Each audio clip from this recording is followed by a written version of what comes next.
Bismillahirrahmanirrahim. Assalamualaikum warahmatullahi wabarakatuh dan salam sejahtera. Saya Puteri Rosdiana binti Muhammad Raflis, bernombor matrik 225293 dan saya merupakan pelajar Bachelor Sains Fizik dengan Pendidikan.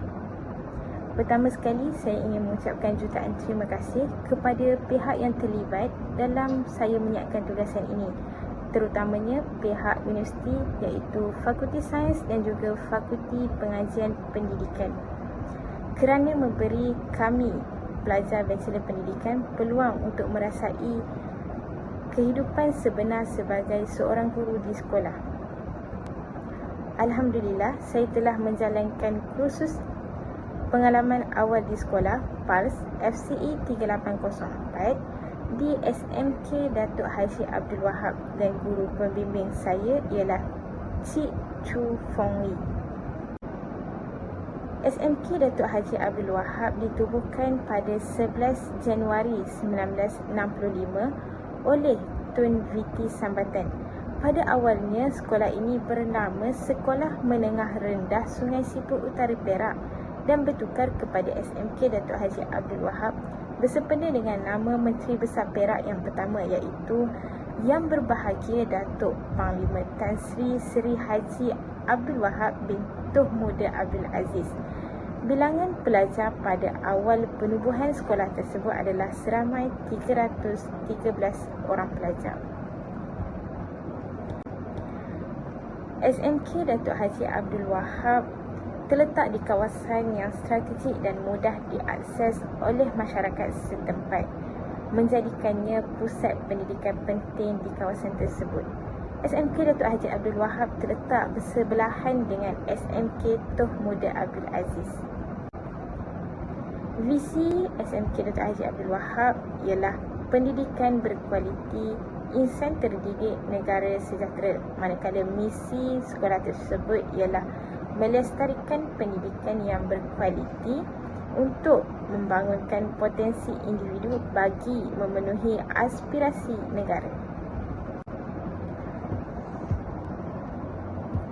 Dari segi kemudahan, sekolah ini dilengkapi dengan pelbagai infrastruktur seperti makmal komputer, pejabat, koperasi, padang sekolah, bilik darjah, bilik tayangan, dewan terbuka, makmal sains, pusat sumber sekolah dan juga bilik wacana yang dijadikan sebagai bilik untuk menjalankan pemeriksaan kesihatan, untuk menjalankan bekil menjawab soalan SPM dan juga kelas tambahan.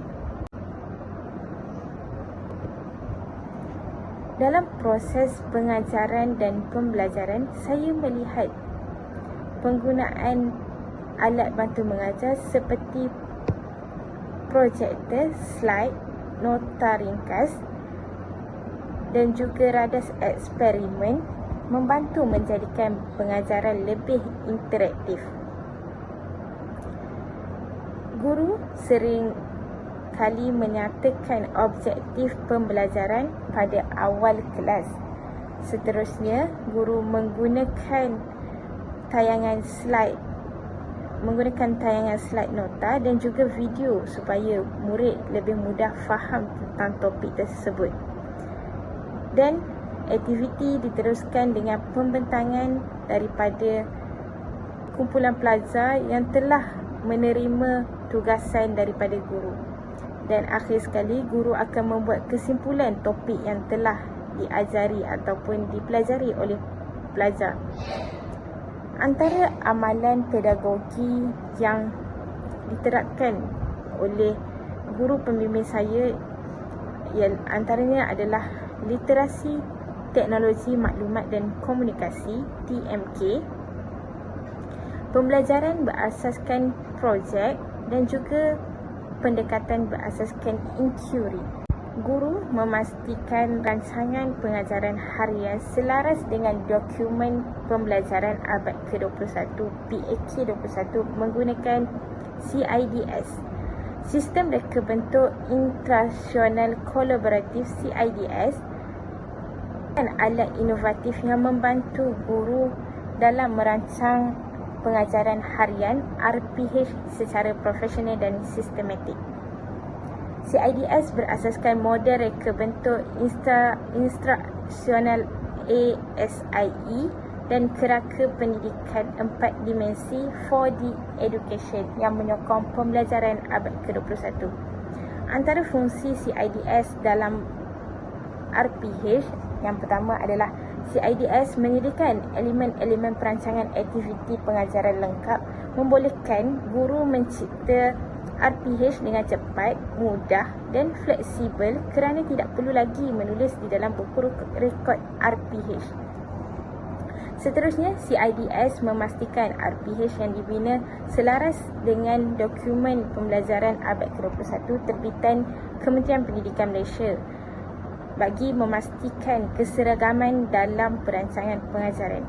Ini merangkumi aktiviti-aktiviti yang menekankan pelaksanaan eksperimen sendiri serta penerapan kemahiran berfikir aras tinggi yang penting dalam pendidikan sains.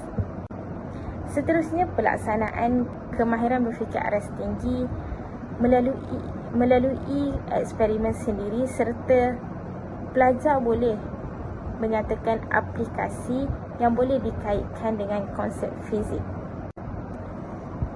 Budaya kerja di sekolah ini merangkumi perkhidmatan penyayang dan juga mesyuarat mingguan. Bagi budaya sekolah, SMK Datuk Haji Abdul Wahab menerapkan amalan memberi salam dan perhimpunan rasmi, bacaan Yasin pada setiap hari Jumaat, perhimpunan harian, pemakaian uniform co-curriculum pada hari Rabu. Antara budaya sekolah yang perlu ditambah baik ialah penyusunan aktiviti co-curriculum. Kelebihan penyusunan aktiviti mengikut kelas dapat membina hubungan baik dengan rakan sekelas. Tetapi sesetengah pelajar kurang minat akan aktiviti co-curriculum yang telah ditetapkan. Oleh itu, cara penambahbaikan yang boleh dilakukan oleh pihak sekolah dengan mengadakan ujian minat atau kecenderungan co-curriculum pelajar. Selain itu, amalan membaca setiap pagi akan meningkatkan pengetahuan pelajar, tetapi menjadi kesukaran kepada pelajar kelas peralihan yang sukar untuk membaca lagi. Iaitu, pihak sekolah boleh memperkenalkan satu program iaitu Reading Buddy, mana pelajar kelas hadapan menolong pelajar kelas peralihan dalam proses pembacaan. Seterusnya, makanan percuma bagi pelajar yang kurang berkemampuan. Antara kelebihan program tersebut dapat meringankan beban keluarga, tetapi sebaliknya ada segelintir pelajar yang mampu tetapi mereka mengambil makanan tersebut. Jadi langkah untuk mengatasi masalah tersebut, pihak sekolah boleh menyediakan kupon kepada pelajar yang terlibat dalam program tersebut. Jadi sepanjang saya menjalankan PARS di SMK Datuk Haji Abdul Wahab, saya telah memahami pelbagai aspek yang perlu diurus. Bukan sahaja subjek yang akan diajar, tetapi merangkumi semua aspek termasuk disiplin pelajar, kurikulum serta kebajikan pelajar. Seterusnya, saya juga perlu mempelajari teknologi kini bagi menghadapi dunia pendidikan yang semakin maju. Seterusnya, saya juga harus mempersiapkan diri dengan pelbagai ilmu di dada dan kemahiran supaya saya dapat melahirkan pelajar atau generasi yang akan datang yang lebih bermutu tinggi. Sekian, terima kasih.